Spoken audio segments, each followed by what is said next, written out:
Como estão? Muito bem? Muito bem, pessoal. Retomando então as nossas atividades, né? Como foram de férias? Deu para descansar um pouquinho? Legal, maravilha. Então, nessa primeira semana de volta, né, das nossas atividades remotas, a gente vai rapidinho fazer uma retomada, fazer um repasso, né, como a gente diz em espanhol, das unidades 2 e 3, que foi o que a gente viu por último agora. Então, lá no livro didático de vocês, né, vocês têm eles lá na sua casa, ou então eu mandei em PDF, você pode acompanhar. Na unidade 2, nós vimos as formas de tratamento. Então, nós vimos que dependendo da situação, com quem você conversa, então, dependendo da situação, do teu interlocutor, a gente usa uma forma de tratamento ou outra. Então, quando nós estamos numa situação formal ou nos dirigindo a pessoas mais velhas, digamos assim, hierarquicamente acima de nós, ou uma situação que exija mais formalidade, nós vamos usar usted. Né? Então, lembrando que a tradução de usted não necessariamente é você. Se a gente está na Espanha, usted significa senhor, senhora, senhorita, né? E o plural seria ustedes, né? Que da mesma forma vai significar senhor e senhora, senhoritas. Então, numa situação formal, nós usamos usted ou ustedes. Isso é muito forte na Espanha. Aqui na América Latina tem países que usam usted em qualquer situação, formal ou informal. Se a situação é informal, né, se você está numa festa com os seus amigos, alguém da tua mesma idade, hierarquicamente é igual a você, ou que tenha mais intimidade, nós vamos usar o tu. E o tu significa você, né? Então ele é informal, tu. E o plural de tu é vosotros. Então se eu digo assim, por exemplo, se estou conversando com uma pessoa, eu digo: Olá, como tu te llamas? E se eu estou conversando com mais pessoas, eu pergunto: Como vosotros os llamais? Né? Então, tu singular, vosotros plural. Então isso foi o comecinho ali da unidade 2 que a gente viu, as formas de tratamento nessas relações formais e informais, ok? Ainda na unidade 2, nós reforçamos, demos uma revisada nos verbos no presente do indicativo. Então, de forma geral, nós vimos o verbo ser, verbo estar, verbo tener, verbo vivir, verbo estudiar, verbo llamar-se, e vimos que também segue-se uma forma, né, para os verbos regulares ali. Então, por exemplo, cantar é regular, então vai se conjugar parecido com estudiar. Então, canto, cantas, canta, cantamos, cantais, cantam. Estudio, estudias, estudias, estudiamos, estudiais, estudiam. Então o finalzinho ali vai ficar sempre igual.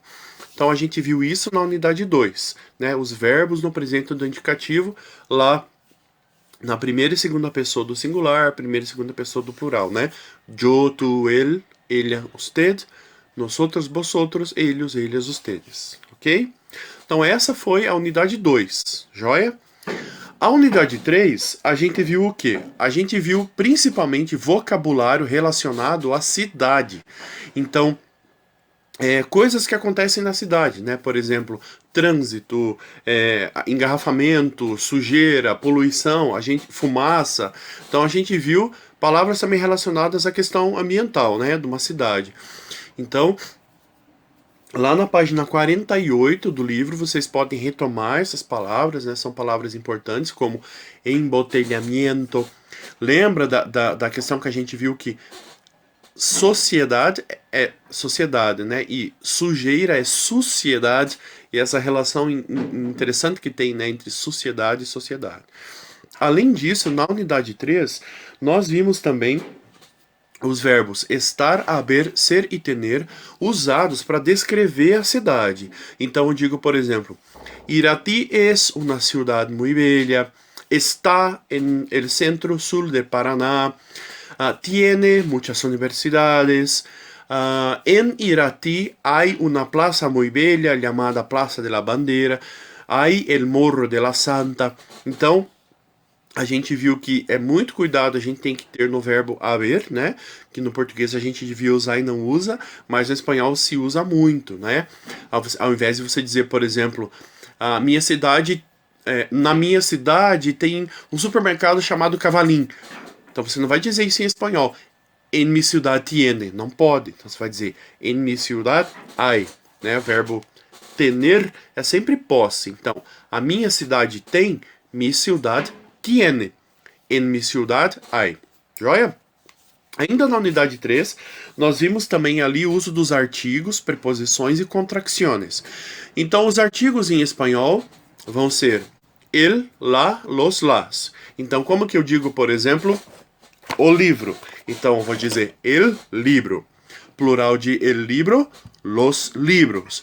Um erro muito comum que tem que cuidar. As pessoas acham que o é lo, então elas dizem lo libro. Não é? É el libro. Plural, los. Feminino, la, né? Então, la camiseta. Plural, las camisetas. Né? Então, esses são os artigos definidos. Os indefinidos, como no português, un, una, unos, unas. As preposições, a gente viu que a gente tem uma mudança delas, né? Por exemplo, em espanhol é en, beleza? Só que no em espanhol, o que é en, el. Na é en, la. E desse jeito, separado. Aí nós temos duas preposições que vão ficar juntas com o artigo, que são al e del, que significam ao e do, que são justamente as contracções. Então isso foi o que a gente viu na unidade 3. Joia, pessoal? Então essa é uma revisadinha que a gente está fazendo. Para a semana que vem a gente começar com conteúdo novo, então na segunda-feira a gente já tem uma nova videoaula e novas atividades para fazer. Eu vou deixar no mural da turma, lá nas atividades, algumas atividades de revisão sobre essas unidades 2 e 3. Não é obrigatório, não vale conceito, mas vale conhecimento, né? Vale aprendizagem. Então, se você quiser fazer, vai lá, faz, você já tem a nota na hora, já sai o gabarito lá, porque é justamente pra gente revisar isso aqui, tá joia, pessoal? Bom retorno, morrendo de saudade de vocês, torcendo para que, se Deus quiser, em outubro a gente volte, né? Se não, vamos tocando. E o que vocês precisarem, estou à disposição. Além do espanhol, vocês sabem que eu sou professor de português, então podem contar comigo, assistir as minhas aulas. O pessoal do terceiro de agro, né, pode auxiliar vocês. Redação, enfim, estou aqui para ajudá-los. Ok, pessoal? Então, bons estudos, bom retorno. Hasta la vista!